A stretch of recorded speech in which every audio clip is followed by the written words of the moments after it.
I'm still thinking a lot about clouds and pillars of fire and maps, and finding our way. This morning's Parsha, for me, it brings to mind a modern miracle, one that I know I take for granted, and really take advantage of very frequently, which is GPS. At this point in my life, I find that I am almost never wandering anymore, or getting lost, or sometimes I still get lost, but that's because I take a wrong turn or think overconfidently that I know where I'm going, or at least that I know how to get there. And I usually find that the tech can fix that.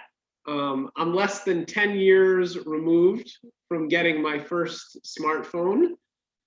But over the course of those 10 years, nothing seems more difficult than giving up the constant access to having this all-encompassing superpowered atlas in my pocket at all times. And of course, the ancient Israelites did not have any such luxury. And as they headed out into the wilderness, in this book of the wilderness, they certainly had no great idea of where they were going. They certainly didn't have a line on the map that was showing them how to get from point A to point B. I think what I imagine most distinctly is probably those really old, or not that old maps, but the ones with large blank spaces that were mostly filled with drawings or words like, there be dragons here, to fill in some of that blank space.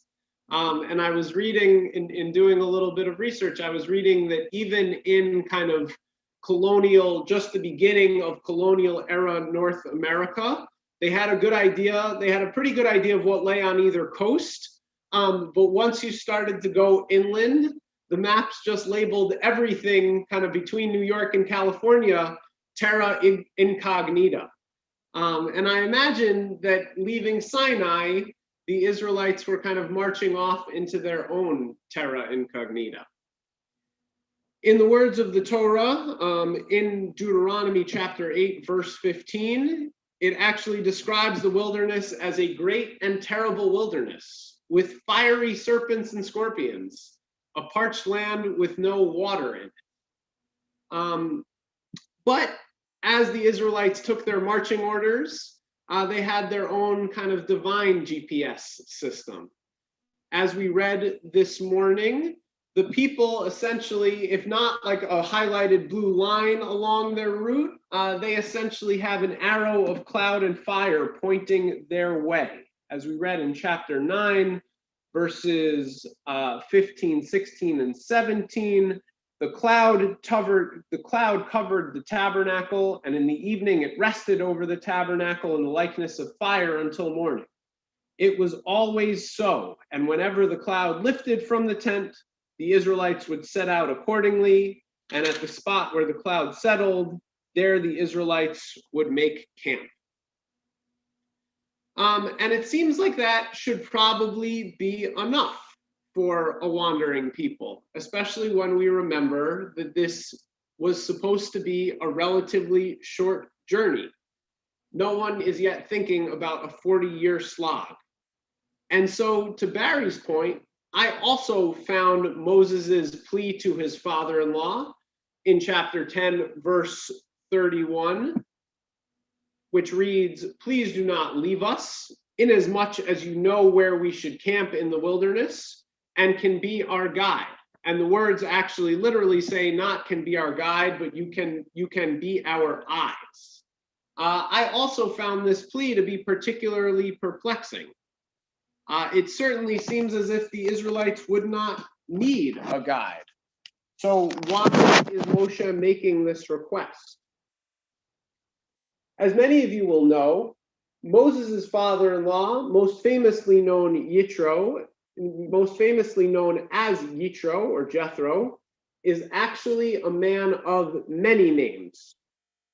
The Midrashic commentary on the book of Numbers explains them all. The Hebrew name Yitro, which comes from the root yeter, which means to add, signifies how much he added initially as an outsider to Moses' leadership and to the wisdom of the Torah, as he famously in Exodus encouraged Moshe to appoint leaders to assist him in managing the people. Here in our Parsha, he is called Chovev, coming from a Hebrew root meaning love. And he allegedly gets that name because of his great love for God's Torah and God's people. And it's this man of love, this man of addition, who Moses turns to in the last moments before the Israelites leave Sinai. And I think there's a balancing act that Moshe is trying to accomplish here. He is the leader of the people, but he still wants his most trusted advisor by his side. The ark and the cloud and the fire will show the way through the wilderness, but perhaps having a human guide who knows the territory will come in useful as well. It's only a 3-day journey, but just maybe it'll be a little bit longer. And so Moshe wants to be fully prepared for any eventuality. After all, it's only kind of moments from now in the text when things really begin to unravel. The people will complain, Moses' siblings will speak ill of him, plagues will sweep through the nation, and the incident of the spies is just around the corner.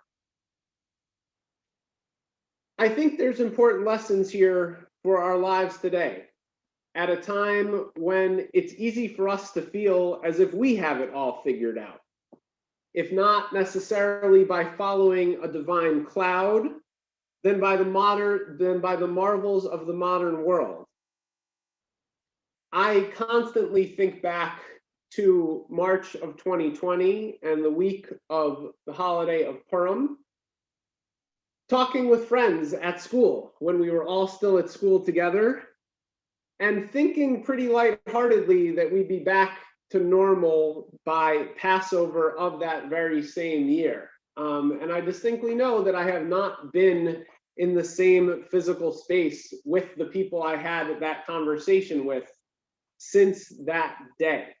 We were overconfident that our own kind of short period of wandering would be just that, as it turned into its own kind of 40 years in the desert.